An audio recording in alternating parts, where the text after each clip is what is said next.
الأخلاء يومئذ بعضهم لبعض عدو إلا المتقين. يا عباد لا خوف عليكم اليوم ولا أنتم تحزنون. يا عباد لا خوف عليكم اليوم ولا أنتم تحزنون. الذين آمنوا بآياتنا وكانوا مسلمين.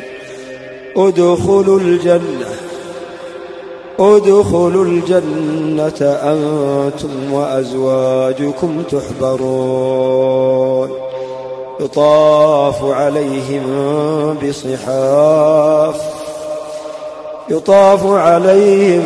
بصحاف من ذهب وأكواب وفيها ما تشتهيه الأنفس وتلذ الأعين وأنتم فيها خالدون.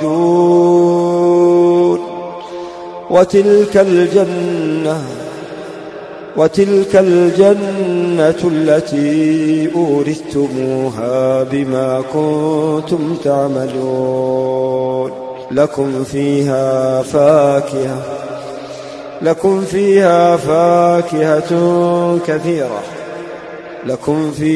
فاكهة كثيرة منها تأكلون.